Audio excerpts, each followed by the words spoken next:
I remember sitting there crying as I lit that first candle because it really struck me that I was getting to do something that Jesus had done. Hi, I'm Joyce Dorian, and this is The Bridge, a place for understanding and healing the disconnect between Jews and Christians.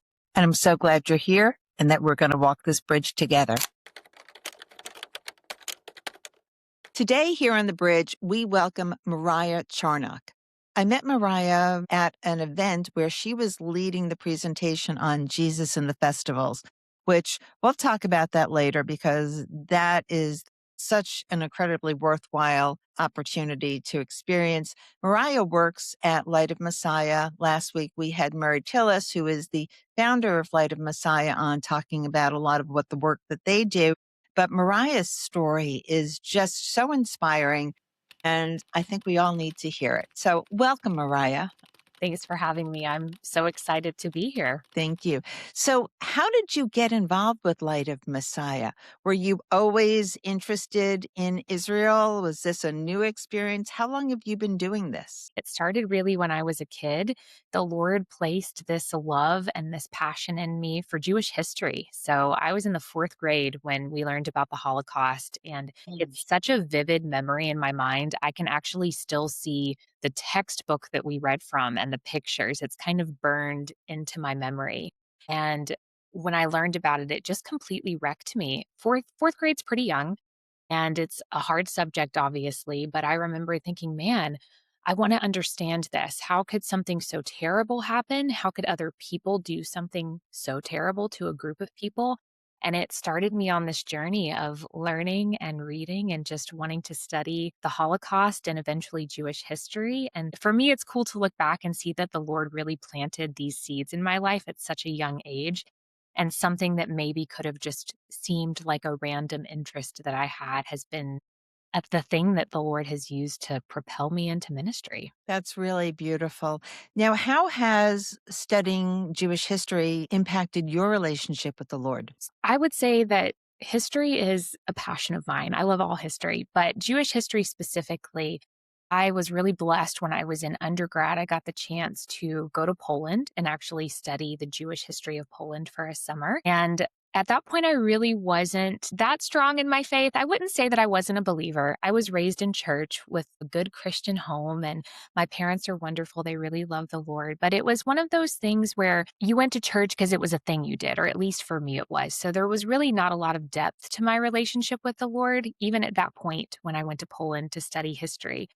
And it wasn't really until grad school that God got a hold of me. I was overseas in a different place. I was in Hungary studying, and God just kind of wrecked me. But I would say that all of this studying of Jewish history has just changed the way that I see God's beloved people, the Jewish people, the people who wrote the Bible, who all of the stories in the Bible are about. And I think it just opens everything up and gives it so much depth. Because for me, as a Gentile believer, even though I was studying the history, I didn't have a concept of the feasts or the festivals or God's holy times or even what it meant really to follow the Jewish religion.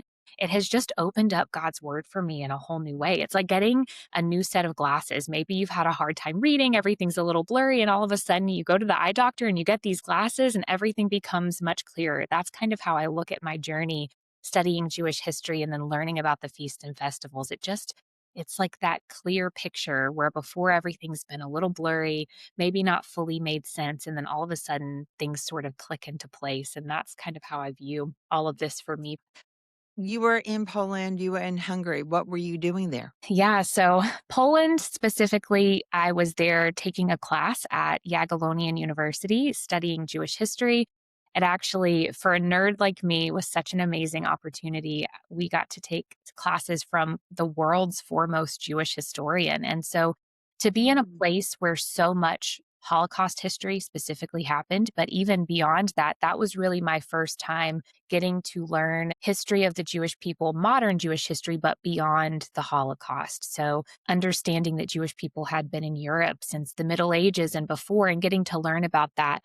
So that was my experience in Poland. And then Hungary, I was there working on my master's program. So I was actually writing my master's thesis. I formally studied foreign policy, specifically Cold War foreign policy, but I just was really blessed because Hungary has a wealth of Jewish history as well. They actually have one of the only surviving synagogues in Europe. It's certainly the largest in Europe. It's so beautiful if anybody ever gets the chance to go.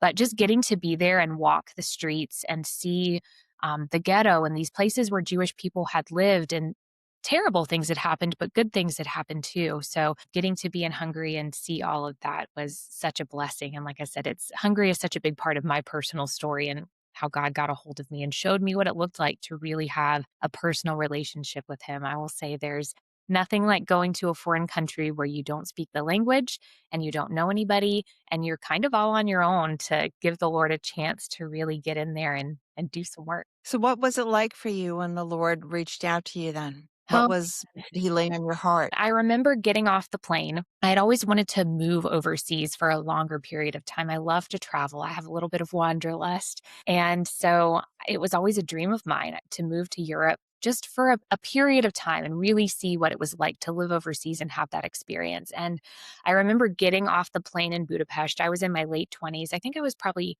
maybe 28 at the time. I remember getting off the plane and I had this immediate moment of panic of what have I done? It really hit me. I'm in a foreign country on my own. I don't know anybody here. And it's kind of up to me to take care of myself, so to speak. And I got to my apartment and I remember calling my dad and I remember saying to him, Dad, what have I done? I need to come home. And he was like, Mariah, you just got there. Like, you just got there. You just got off the plane. Give it a moment. And he said to me, you need to find a church. And at that point, I was a believer, but I wasn't like reading my Bible. I wasn't spending time with the Lord. I didn't really understand what it looked like to have that personal relationship with Him. And I was like, Dad, I'm in Hungary. I'm in a foreign country where nobody speaks the language. I'm not going to find a church here. And he said, you need to try. So that was on a Friday. And I spent the next day kind of scouring the internet, looking to see if I could find a church to go to. And lo and behold, I find this church. And I remember I'm on the metro system going to this church and I'm talking to the Lord and I'm saying, God, if you want me to stay here in Hungary, I was in Budapest. I said, you're going to have to give me a sign because I am so overwhelmed and I feel like I've made the wrong choice. Sometimes when you ask God to give you a sign, He's like, okay. Or sometimes you're getting more than you bargained for. I had found this church that I didn't know it at the time, but it was actually a headquarters for Cru, which is like a huge outreach ministry. They used to be called Campus Crusade, but they rebranded. And also Salvation Army, because all of those missionaries are headquartered in Budapest for that part of Europe. I had no idea. So I show up to this church and it's English speaking, and I'm sitting there and I'm like, okay, God, where's my sign? And the pastor gets up and he starts talking, and out of nowhere he goes, and yeah, you guys know, like, I'm from Atlanta, Georgia. And I was like, Atlanta, Georgia. It was like this record scratch moment for me. And I looked up and I was like, okay, God. And there were a couple of other things that were said in the service. And it just, like, I literally sat there and started crying because that was the first time that I felt like I had asked God to show me in like a very tangible way. God, I need you to show me that I belong here. And He did. And I was only there for 6 months, but it was truly the most transformative 6 months of my life. I started digging into the Word and studying it for myself and learning what it looked like to talk to God in a real way. And it was just such a beautiful time in my life. I mean, I would just walk the streets all day and listen to worship music and talk to the Lord. And I actually didn't get a lot of work done on my master's thesis, the whole reason I was there. But it's a time that I look back on with so much joy because God showed me, okay, Mariah, this is what it looks like to really have a relationship with me. Wow, that is such a great story. What a testimony. I love that so much. Hey, so now connect some more dots for me. How did you get from Budapest to Light of Messiah? Sure. So I came back from there and I ended up teaching high school and middle school for a couple of years at a small private Christian school. And even that, I look back on it, I'm like, man, God, you knew even then what you were doing because that was really my first foray into teaching. And I love teaching, but I had never got to do it on a more formal level. So I learned what it was like to actually teach and even speak in front of groups of people because I spent most of my life absolutely petrified of having to give presentations or share things in front of large groups. I was that kid in school that if I had to do a presentation, I would get physically sick about the thought of having to stand up in front of people and talk. So I taught for a couple of years and then I did something I said I would never do. I went to undergraduate in Statesboro, Georgia, and it was a good experience. But after I was done, I was like, I'm never coming back here because it's a small town. There's not a lot there. And don't you know, you should never tell God I'm not going to do something because he sent me back to Statesboro. So I moved back to Statesboro. I was there for 7 years. I worked at Georgia Southern. And the church I was at there, New Covenant, such a wonderful church. They're my family and I love them so much. But while I was there, this ministry called Light of Messiah came and they did a presentation called Jesus and the Passover. And I remember hearing Murray speak, and he was there with his wife, Elena, and another coworker. I saw this presentation, and it was like this light bulb moment for me. And I thought, man, I've spent my whole life studying the history of these people. And that was the first time I started to connect it back to the fact that those people were the same people that wrote the Bible, that were in the Bible, that all of these Bible stories I had grown up hearing about and reading about, that it was all about them. And so I signed up for Light of Messiah's emails and started getting communications from them. And they couldn't continue to travel and speak. And we are a missions organization. So, we are existing based on the giving of others. And so, in order to continue having money come into the ministry, Annabeth, my former coworker, she decided to teach Hebrew classes online. And so I got the email and I was like, man, I've got to do this. So I signed up and started taking Hebrew 101 from her. She's a phenomenal teacher. And I'm doing that class now, it's and so it great. is off the chart great, yes. It's such a great class and it's super like basic stuff, but it's enough to kind of get your brain juices flowing. We started in September and December rolled around and she did a teaching on Jesus and Hanukkah. And it's all on Zoom. And I remember sitting at my computer and hearing her do this teaching. I felt the Lord speak to me and say, Mariah, I want you to learn more about this. I want you to buy Hanukkah, which is a Hanukkah menorah. I want you to buy some candles and I want you to celebrate this. So I did it. I ordered a Hanukkah, some candles, and a messianic Hanukkah devotional. And that year, I taught myself how to sing all of the blessings to light the candles. And I remember that first night, I read the devotional and I'm getting ready to light the candles and I'm singing the blessings. It was terrible because I was such a newbie. And I remember sitting there crying as I lit that first candle because it really struck me that I was getting to do something that Jesus had done, that I got to participate in an actual thing, an event that we know that he participated in. And sure, it may look a little different now than it did when he celebrated Hanukkah, but it was just such a beautiful and special moment between the Lord and I. And I just kind of fell in love with all of it. And I really felt prompted from the Lord to continue learning about the Jewish feasts and festivals. And so that kind of set me off on a journey to explore what Passover was and what Rosh Hashanah was and Sukkot and so I'm teaching myself all of these festivals. And then my best friend was the college and young adults pastor at our church, and she was so wonderful. She agreed to let me then teach all of it to our college students. So I would teach myself, and then I would turn around and teach it to them. And once again, God always knows what he's doing because he knew what he was preparing me for. And I got the chance then to go to Israel with Light of Messiah a couple of years later. I'd been teaching myself the feast. We'd been celebrating them for a couple of years at that point. And then Light of Messiah decided to do their first ever young adults trip to Israel. And I signed up to go. I raised support for it. And for me, it was a significant amount of money. And it kind of deterred me at first from even applying to go. And somebody at church walked up to me. I had already decided, I was like, I want to do this, but I'm not going to because I just don't have the money. And one Sunday, a lady at church walked up to me and she said, I know you're going to think that this is crazy, but I don't even know where this is coming from. But I have to tell you, you're supposed to go to Israel. And so I said, okay. So I went home and applied for the trip and found out that I could raise support for it.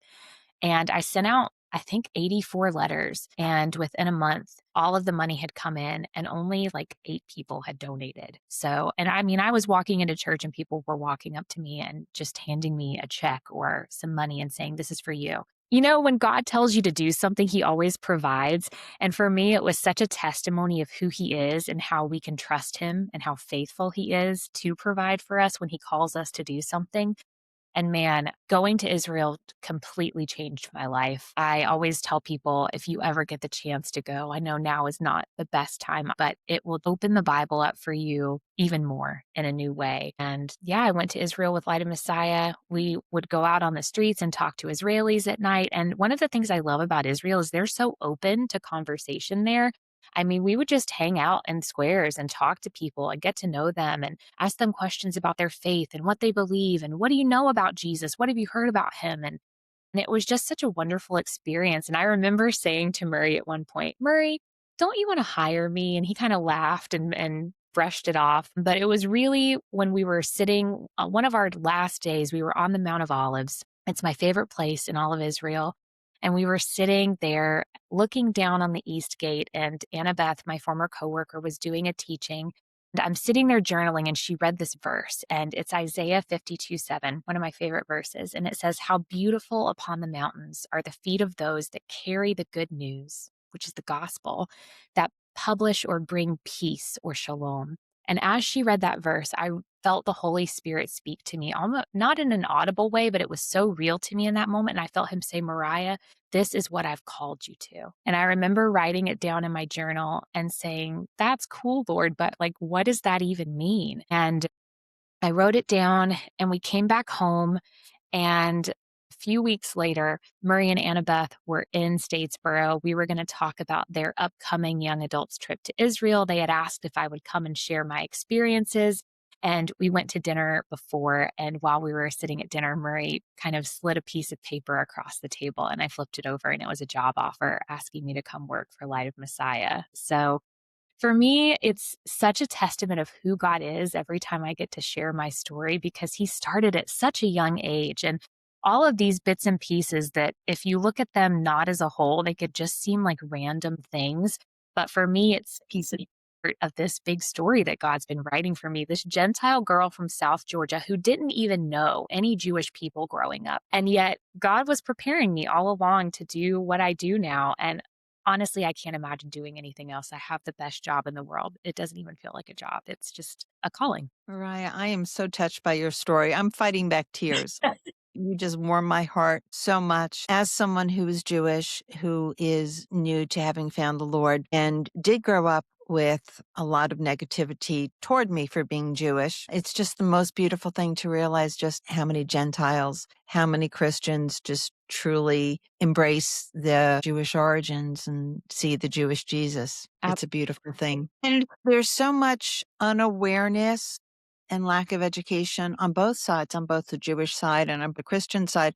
And what you all are doing at Light of Messiah, I think, is just so important and so meaningful. Well, thank you. We're really passionate about it. And it's so true what you just said. We see it, it's not just a one sided issue. It really does have two sides. And that's why we want to build bridges between the Christian church and the Jewish community, because I think that on each side, there's all of these misconceptions and just things that people don't even know that they don't know. I think that's probably one of the biggest battles for Christians in their understanding of what does it mean for someone to be Jewish. And even just helping a Christian understand that, it's such an easy way to equip them to then not only be good friends to their Jewish friends, but also ultimately, hopefully, share the good news of who Jesus is with them. Yes. And interestingly, I've encountered a few Christians friends, just like within the past 2 days, who have found out through doing their own genealogy that they have Jewish ancestry.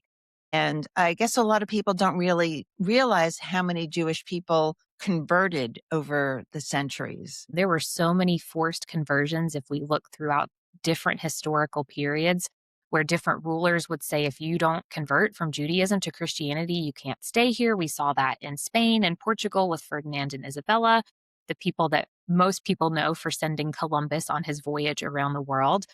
And again, throughout history, different places within Europe, there would be a Jewish community there, and they would tell them, if you don't convert, then you can't stay.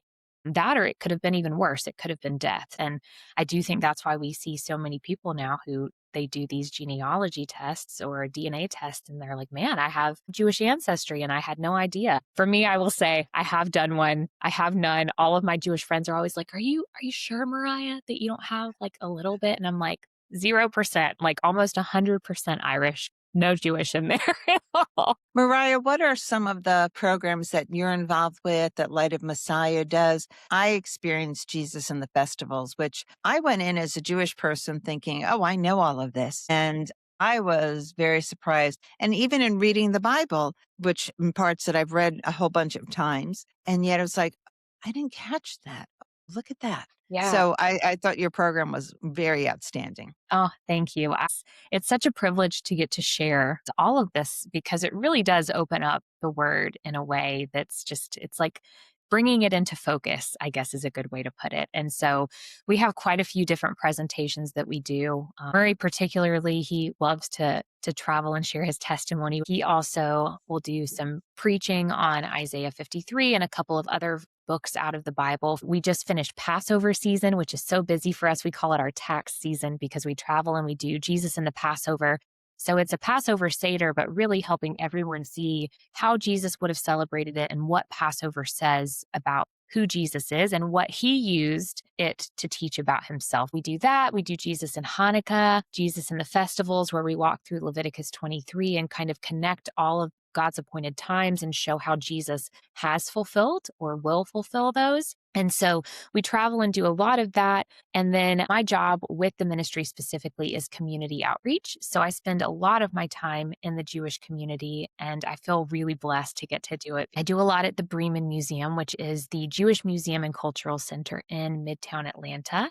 They've got a few different exhibits, but one of the main ones is their Holocaust Museum and Memorial. We do tours through that, and they bring in Holocaust survivors to speak and share their stories. We actually have quite a large Holocaust survivor community here in Atlanta. And there's just so much amazing stuff that's available for anybody who is a Christian who's wanting to get involved in the Jewish community. And so that's one of the things that I'm really passionate about is helping Christians see you don't have to be Jewish to show up to these things. And here's a way that you can do it that's not weird, but that's just you showing up as a Christian and showing your love and support for the Jewish community. That's fantastic. I'm so thrilled to know that this exists. Now, you also have a Shalom House. Can you tell me about that? Absolutely. So the Shalom House is in downtown Roswell, Georgia, and it is our ministry home. So I actually live here and manage the house, and then we do events downstairs. It's a space that we are so blessed to have because it's a great location.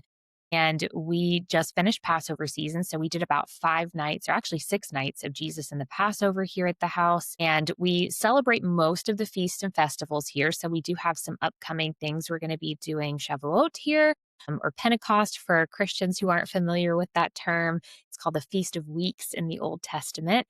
And we're also going to be having Shabbat dinner here. So we try to do those. Some seasons are easier than others, depending on what's going on, but we'll do a few Shabbat dinners. So a Friday night dinner where I make challah and we say the blessings over the wine and the candles and the bread and have a good meal and just fellowship with one another and do a little teaching on what Shabbat is. And lots of other fun stuff that's in the works for this summer. I am hoping to maybe start a Bible study for young adults because we really want to help young people see why Israel still matters and why the Jewish people matters. Trying to have lots of different things going on here, but all of that information can actually be found if you go to lightofmessiah.org. We have a whole page on the Shalom House there on our website. That's great. Thank you for sharing that. So people can come to you for these programs, but you will also come to people for programs? Yeah, so we do things here at the house, but I would say we actually spend probably more time traveling to different churches. Murray's been all over the US this Passover season. I think the farthest I went was North Carolina, but I mean, we'll travel anywhere and do these presentations. And there's a page on our website where churches can book, and it doesn't have to be a church, it can be a small group as well. We often go to people's homes. Maybe they've got a small group of 15 people, and we can come in and do the presentations there for them as well. So there really are a lot of different options if people are interested and they want to learn more. It doesn't have to be in a church setting. If you're creative, we can be creative with you and figure out ways to make it happen because we really do want to help people understand what all of this information means and why it's important. And we figure out ways to make it happen, no matter the size of the group or the venue. This is fantastic. I know I was speaking with y'all about you're coming out up to North Georgia where I am for Sukkot, and that is the Feast of Tabernacles? The Feast of Tabernacles, my absolute favorite feast. It's such a special one. I love what it represents and what Jesus used it to teach about who he is and what he's going to return to do. So I think that it'll be a good one. Hopefully we can make it work out. I'm very excited about it. I love learning. I love deep diving, and this is to me just the best possible way to deep dive. Mariah, if there is somebody who's curious to know more, would there be a book that you would recommend? Would there be some advice that you would give them? Ooh, that's a great question. I love to read, so I'm always interested in reading books in order to do deep dives. I think the hard thing is there are so many books out there, figuring out how to narrow it down, specifically depending on what someone is interested in learning. One of the books we really love to recommend is called The Jewish Jesus.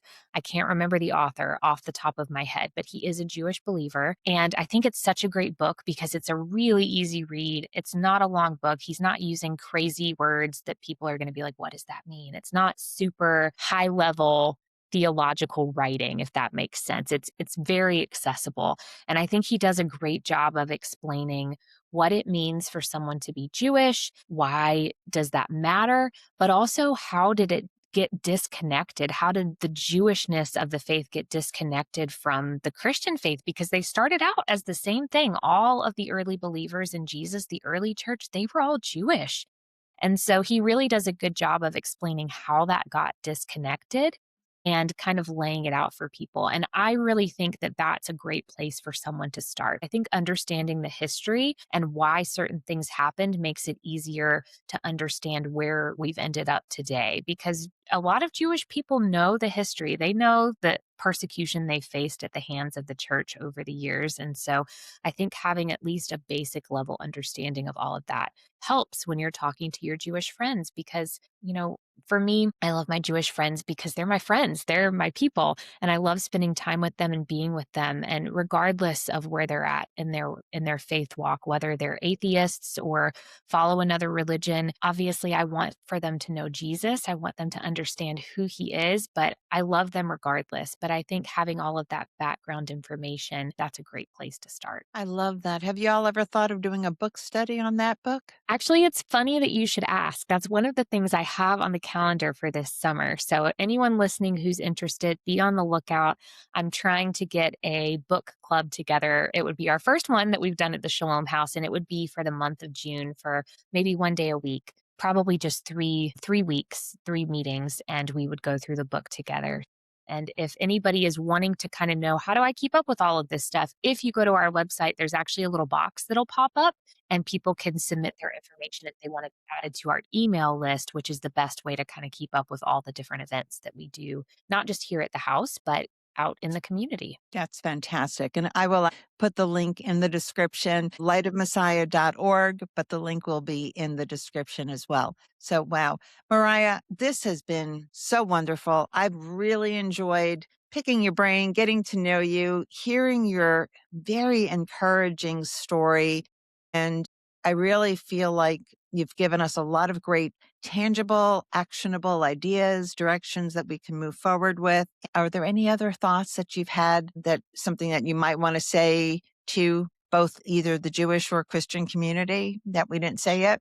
I think that this is a hard time right now for the Jewish community. And I realize as someone who is not Jewish, it's very different for me the way I'm experiencing what's happening in the world right now. But I think one of the biggest things is I want Jewish people to know that there are Christians out there who love and care about them. And it's not because we want to convert them. I hate that word. It's because we love them, because they're people and they're made in the image of God. And so, regardless of where a Jewish person is at, whether they ever come to faith or don't come to faith, I just want them to know that they're loved and that there are people who stand with them and support them. And for Christians, I want them to know that the Jewish community is struggling right now.